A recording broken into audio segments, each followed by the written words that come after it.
Alright, we're going to be watching Woco, who is playing Tank, mostly Junker Queen, on Circuit Royale. This is Silver 2. I don't know if this is PC or console. I keep banging my head into a brick wall. I am still learning to play Tank. For now, I've decided I want to play Ramatra and Junker Queen, unless a swap is necessary. I am now in Season 2, or sorry, Silver 2, but am on a lost streak. I've watched Spilo? Actually, can't remember. Extensive guide on each tank, by the way. The same thing happened to me in two games. Basically, the enemy position was unbreakable. I just don't see what I could/should have done differently here. I have two replay codes. I picked this one, Circuit Royale. Both times is about the attacking phase for me, besides everything else I can improve on. Basically, at some point the other team holds, I just don't know what to do about it, but keep banging my head into it. I do sometimes try to go for the squishies, but that doesn't really help. Looking back, maybe swap to Winston to distract backline and or take a different route than main to stir things up. I would love to get some advice on this. Okay, so per the post, I'm not going to worry about the defensive section. We're only going to talk about offense here. And this is Silver 2, but you're on a lost streak, so I don't know, maybe this is down to low silver or high bronze or whatever it ends up being. Doesn't really matter. I've sort of pre-watched a few minutes of this, and I think there's a few things going on here. Number one, I don't think you're very comfortable with your hero in terms of the mechanics of the hero. So, for example, one of the most important things about Junker Queen is landing her axe, right? The axe swing, cleave. And generally speaking, when you use the axe, you walk forwards because it's a very close range, melee range attack, and you want to make sure to land it. But there are times where you use the axe and then you back up. And so, for example, a target you could have hit, you step away from them, like intentionally, and then you miss it.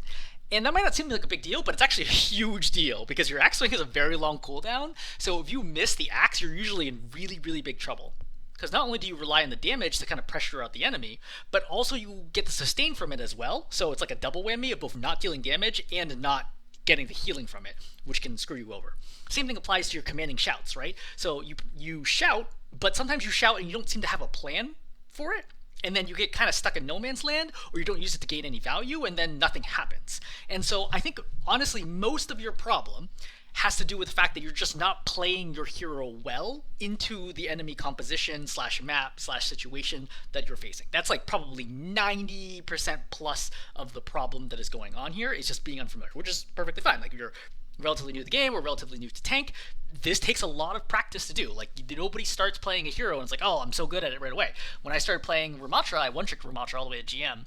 I dropped from like Masters 1 to like low Diamond or something, and it was at one point lost like 70% plus of my games along the way, right? So it took me a while to figure out, like, hey, look, I lost, I don't know, 20 something games, with some wins scattered in there before I got the hang of Ramatra, and then I started winning a bunch of games and then getting back up to GM. So it's normal, right? It's totally normal when you play hero. You're going to run problems. So I would say, if you want to play Junker Queen, I would say stick with Junker Queen, because you're going to actually rotate to like Zarya and Reinhardt here, and I wouldn't do that, right? Because then you're thinking about how to win the game versus how to get better at your hero. If you want to play Junker Queen, just stick with Junker Queen. Whether that's going well or not, just stick with Junker Queen for now until you understand better how to play Junker Queen. Because you don't have enough experience to understand, like, is it the hero that's the problem, or is it my play on the hero that's the problem? All right, that's a long intro. Let's talk through the actual situation. So you're going to walk up here, and I'm just going to like play this part and not really say a whole lot, but I'm just going to kind of demonstrate what you're doing. All right, you come over here.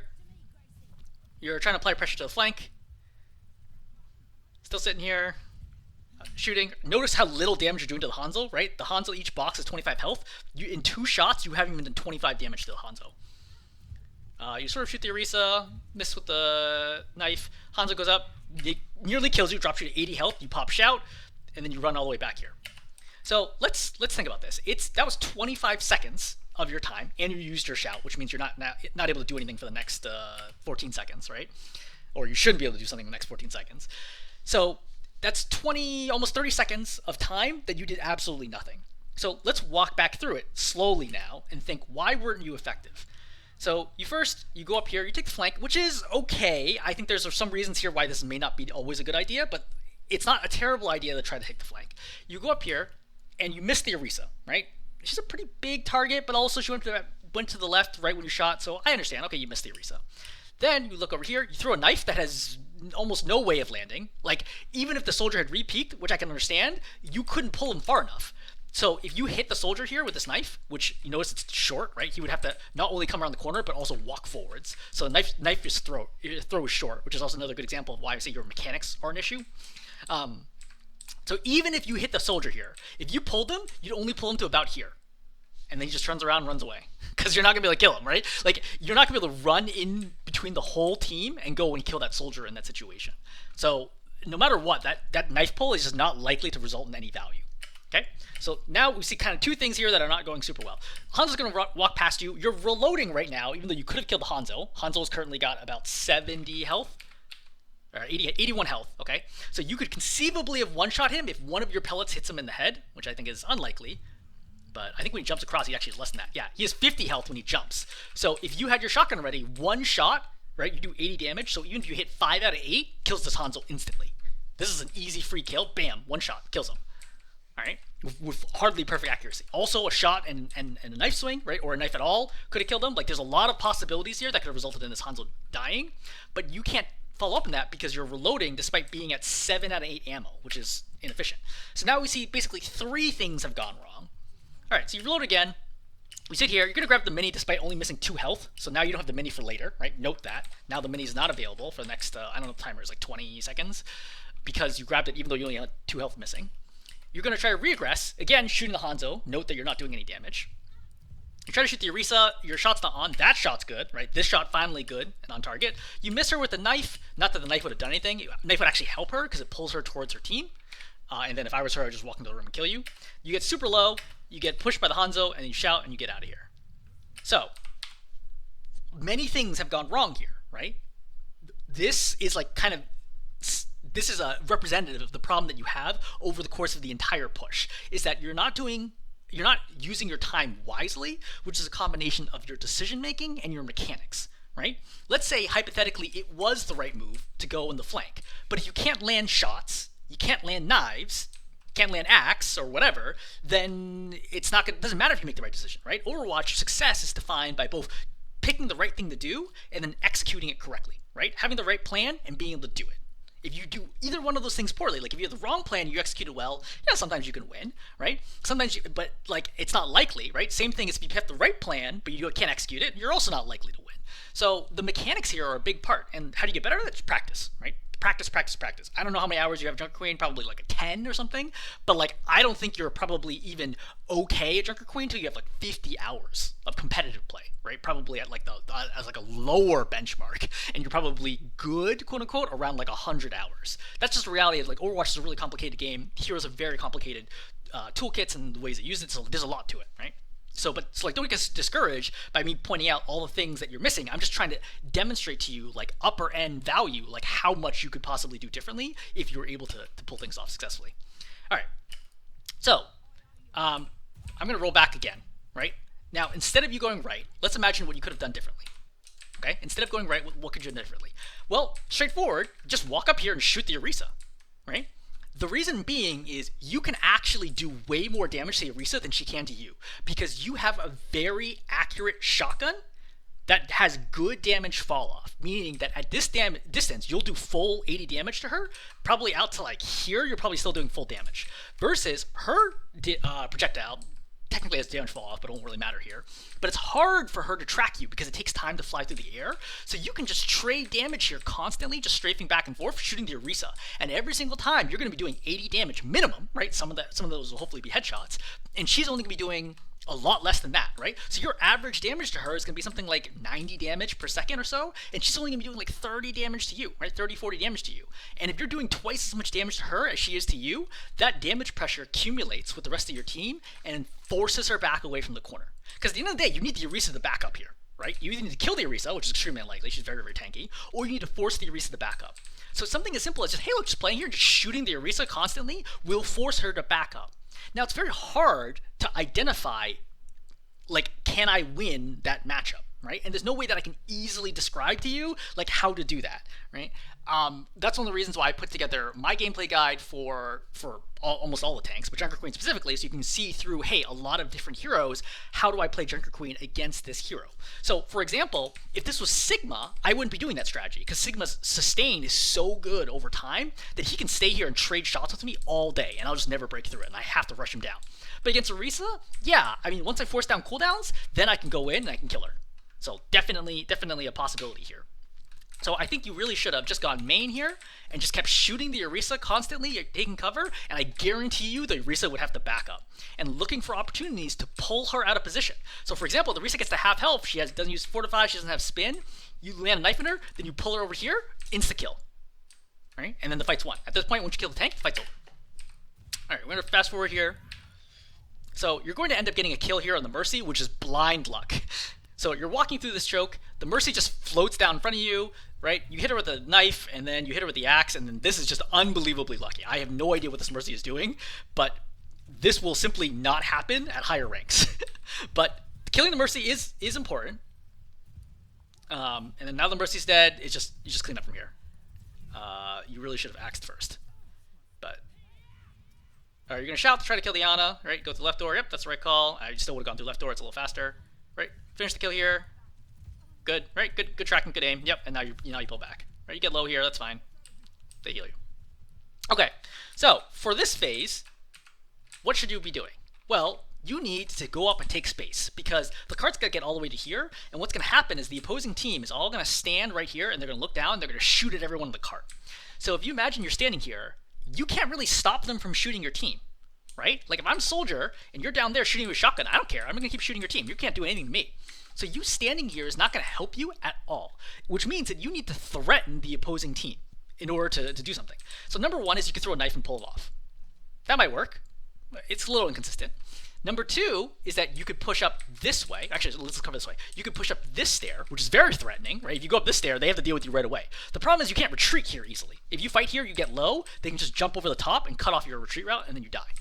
Option number three, which is probably most common, is people are going to go here, and they're going to play this angle, which gives you cover, it gives you retreat path, plenty of cover, right, for you to retreat to. There's also a mega health in this room if you want to use that, right? You can pull people out of position. Anything to get the team to look at you and not down at your team. Okay, so I would be using this opportunity because you're already full health to already have been over here, setting up position and shooting and poking at the opposing team from here. Junker Queen's a surprisingly good tank at medium range at like poking people down.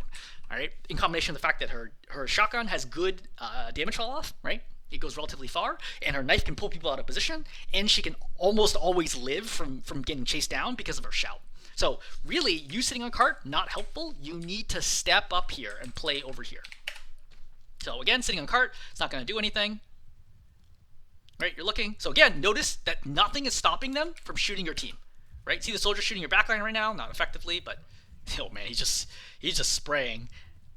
He's literally not aiming at anybody. But okay, but regardless, my point is nobody is stopping him from doing anything. Now, you might note, one of your questions might be, what do I do if they drop? Well, if they drop, then you can come back and contest this if you want to. Or you could go kill the backline. Like whatever the situation ends up being. Right? If the Orisa's dropping right now of half health, yeah, I'll go kill the Orisa. But the Orisa's dropping of full health and the Ana's here healing the Orisa, I'm going to go for the Ana, right? I'm going to go here and try to kill the Ana on the backside. So you sit on the cart, right? Orisa comes in, you go for the axe right away, which is fine. I would expect fortify here, but yeah, you get her super low, right? You kill her, that's fine. So this is a good example of mechanics. Mercy is rezzing, okay? She's super low. Why are you walking away from her instead of towards her? Right? So let's watch this again. So the Mercy should not go for this res. This is a crazy res, right? But Mercy goes for the res, right?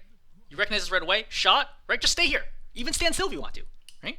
Why are you walking away? See, because you're backed up, you see how you missed all those shots. But that's fine. You can still kill her in the next shot. But because you're so far away now, you see how much of the scatter pattern is going over her head, and she survives with just a little bit of health. She dies anyway, but the Orisa's now spawned, so now you have to deal with the Orisa again. Right, so now you have to fight the Orisa, right? Fight. Right, it's all pretty regular. I'm not gonna like microanalyze. Like technically, there's ways to optimize this, but it's not worth it right now. So you get super low, and then you die. And what should have been an easy win now turns into a loss, all because you didn't kill the Mercy. right? You can say, oh, like I'm really confused what to do. All you have to do is kill the Mercy here. And you notice, again, look at it from vertical view, right? Mercy comes in, she goes for the res, right? You see that she's going for the res. Why are you running away from her? All you had to do was just stay right here, make the shots super easy. Mercy dies, Orisa never gets res, you cap, right? You're literally like instantly gonna cap right here. The only thing that prevents us from capping is the Orisa spawn. So that is a big, big costly move, right? So this would have capped with 2 minutes and 35 seconds to go, right? If you kill her right now, this gets capped right now because the res gets interrupted, and you have 2.5 minutes more. All right, so we're gonna fast forward now. You're gonna come forwards, right? You pull. As a general rule, assume that everybody in the opposing team has their cooldowns, their abilities ready, unless you personally saw them use it or heard them use it. So here, when you pull the Reaper here, which is a good play, right? This is a good knife stick right here. This is a good knife stick, right? I would not do the axe because I would assume that he's going to Wraith as soon as he gets pulled, which is exactly what happens. And because you use the axe, you miss with the axe, and now you don't have the axe for the next 8 seconds. Because, for example, you could have just ran with the Reaper here, and then as soon as he comes out, use axe, and then hit both of them right here with the axe, hypothetically. You know? At a minimum, you would have hit the Orisa and then backed off, and then you've gotten the health and done the damage, and etc., etc. A lot of things would have been helpful here. But now you don't have axe. Orisa's super low. They're just going to hopefully give this to you. Yeah, and then you cap it. So at this point, you should be running forwards, and you should be chasing people down. And you notice you sit on card a little too long. Okay, you walk up here. So this is good, right? Playing up here, this is good. Right? I wouldn't go too far away from the corner, but like over here is fine. Just seeing what you can get, right? Farm some damage. So Orisa's going to walk forward here, and she's going to pop ultimate. Now, you're not at a level where I would expect you to ult track, and I think that's okay. Eventually, you're going to have to learn how to ult track. But for now, I don't worry actively, I would say, about like, oh, the Orisa has ulti. Instead, look at this. Why is the Orisa using spin, which is an important defensive cooldown for her? Why is she using spin to suddenly charge at my team? This is the universal Orisa is going to pop her ultimate sign. Like, when she does this, looking this means she's going to pop Terror Surge right now. In which case, you can't do anything about this. Like, it is too late. Like, or you can sort of throw a knife in her back and try to pull her would actually be the best play. But at this point in time, you should simply back away from her to make sure you don't get sucked in. Instead, you follow her in, you try to go for the axe, so you're not predicting what is going to happen later in the fight, right? This axe swing does like no damage because she's fortified, and then in order to get out of this, because you're afraid, you probably could have walked out, right? Or use shout here. You had shout, in fact. You definitely could have used shout to get out of this, and it would have saved your team. You use your ultimate to get out, and 3 people on your team die, and you waste your ultimate, because you can't win this fight, right? It's 2-on-5 right now. So you could have saved, oh, actually, 2 people on team died. It killed the lamp. So you could have saved those 2 people on your team by simply shouting. Shouting would have given everybody extra health and speed to easily walk away from this, and everyone would have been totally fine, and Orisa would have wasted her ultimate, right? This is what I mean by, like, your mechanics are the issue for Junker Queen, right? Just being like, hey, X is happening, I need to do Y, right? If you have more experience with Junker Queen, number one, you would recognize, hey, this is an ultimate. But like even beyond that, as soon as this happens, you would immediately have popped shout and then just ran away, and everybody would have been completely fine. So that ends up being big. Plus the fact that you wasted your ultimate means you don't have your ultimate for the next fight. Or you can come through, right? Again, this is another great example of like, hey, look, Reaper has Wraith. I haven't seen him use Wraith. I'm going to assume he has Wraith. I would not come around the corner with Axe. I would come around the corner and shoot him to force the Wraith. Now he Wraiths. Now I don't have Axe anymore, which is unfortunate. So you're going to look for... So Soldier comes over here, right? You're going to pull him off, which is, I think, an interesting decision all around. But that's fine. He comes over here. So your goal here should be to stuff him, right? I want to get in front of him just in case he has Visor... he won't have Visor right now, but like hypothetically he might have Visor. I'd run in front of him, just like literally jump in his face, and I'd axe swing him because he can't kill me. There's 0% chance the Soldier could possibly kill me. At full health with Shout, he cannot. Even if he was the best soldier in the world, there's no way he could kill me. Right? Impossible with aimbot could he kill me at 600 health.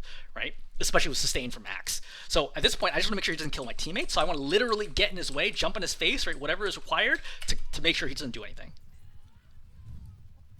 So this should be a chase down. Yep, great. It's a good shout. Alright, so Nano gets popped. Great. Yeah, okay, yeah, I had to reload. Alright. So now, you're popping Axe right now. You're popping Axe right now. You have Nano. You know the Reaper doesn't have Wraith because you just saw him Wraith. What should you do? Walk forwards, right? You should walk forwards into the Reaper to hit him with the Axe or the Mercy. Hypothetically, I'd actually go around the corner and hit the Mercy right now. But instead, you see how you back up for a second? So watch in slow-mo. Right, you're nanoed. 1, 0, here comes the axe. See how you stop? See how you're walking backwards right now? This is why you missed the axe. All you had to do was just walk forwards at him and you hit the axe, guaranteed. Like, there's literally nowhere for him to go and he has no abilities to dodge it. So because of this, you miss your nanoed axe, which is huge. That's like an absolutely massive moment for you to not be able to land an axe. But even then, after this, you can still win this fight because you're nanoed. Without nano, I think it's unlikely you win this fight, right? I would say almost assuredly the Reaper will win.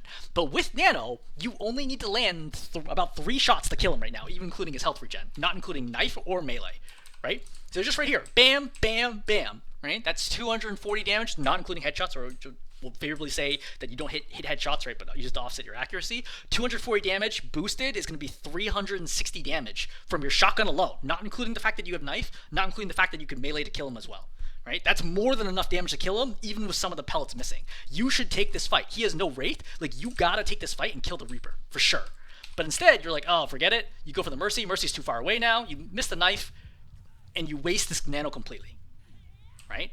Again, let's roll this back. Like, you got nano. Nano's a big ultimate, right? You gotta do something with this. Nano happens right now. Now, granted, like, you have to reload, but fine. Like, you still have opportunities right now to get a kill. This is a perfectly fine nano. It's not like a mistimed nano. Like, you should kill, at a minimum, the Reaper here, if not the Mercy as well. But that ends up being a mechanical issue. You choose not to fight the Reaper. You miss the Mercy with the knife, right? And then you run away from the Reaper, right? Which I'm sure you're probably thinking, oh, Reaper, he's a tank killer. He's really dangerous. Not if you're nanoed. If you're nanoed, you can 100% kill him. For sure kill him. You come in here, this would have been a really great opportunity to axe. I would have actually slowed down right now, recognizing that axe cooldown was a second. So as I jumped on top of the cart, I would already be starting my axe swing, and I would swing and make sure I hit both of them with the axe. But you see that you don't go for the axe. The axe would be great here. Both of them were clustered right now. See? Right here, the axe should be landing, and you should be hitting both of them, which you had time to do. You for sure had time to do that. But even excluding the axe, even if you just went for the shots, you could easily have killed the soldier right now. Right? Knowing that your shotgun does 80 damage is very, very important. Right? Soldier's only 50 health, so one body shot to the soldier kills him instantly right now. And if you shoot and melee, you would do 110 damage, which means even if you missed half of your shotgun shells, you would still kill the soldier. So just knowing that, very important. You also don't try to do the knife combo right now, right? Then you go for the axe. You finally get the Mercy. Lots of confusion right now. So note that one thing that's very important to develop all heroes, but especially with Junker Queen, who's very, very good at chaining kills together, is a killer instinct. Once you shouted and went in here, you're committed. There is no escaping at this point in time. Like, 5 seconds from now, either the entire opposing team will be dead or you'll be dead. That should be your perspective. There is no getting out. You're what is called full committed at this point in time. The problem is, after you kill this Mercy, you should still be shooting, right? There's still an Orisa in your face. You know the soldier's here. Like, there's plenty of opportunity to fight. Like, you have more than enough time to just turn around, kill the soldier, and then fight and duel out the Orisa and see whether you can win. Unlikely, but that's what you should be doing. But instead of fighting, you see that you're not shooting right now, right? You shoot one shot, right? Now you just kind of look around. You're looking, you're looking, you're looking. You have knife and shots available, right? You're looking, you're looking, you're looking, you're still looking, you're just jumping around, still looking. Like, you could easily have killed the soldier in that at a minimum, right? I don't think you would have won the fight, but that kind of instinct of like, hey, look, I'm in, right? I'm fully committed. I just fight it out. You got to learn how to do that if you want to be successful, right? Understanding, hey, that's like the kind of key thing. I'm actually not going to cover the Zarya or Reinhardt gameplay because I don't think it's super relevant, and you're not trying to play them anyway. So we can stop there. But again, highlighting on Junker Queen, right? I think there's so much about Junker Queen's Junker Queen's kit that I think you still need a lot of practice with, right? Understanding things like how to aggress a situation, right? What fights are favorable to me in what situations, trying to land knives, trying to land axes, making sure you have your ultimate, right? And not wasting your ultimate. Don't use your ultimate as just movement, right? Your ultimate's a really, really large, impactful ability. You should be using ultimates to hit multiple enemy targets, specifically squishies, to kill them. Your aim in general, right? The routes that you take, all of these things are the biggest problems that you're facing as Junker Queen at the moment in time, right? I don't know what Spylo covered with his tank video. I'm sure really, really great stuff. I think he's obviously a fantastic coach, but I don't know how much of it's relevant to your specific mechanical issues right now with Junker Queen. All right, I will stop there. I will also link my own Junker Queen gameplay guide, which might be helpful to you.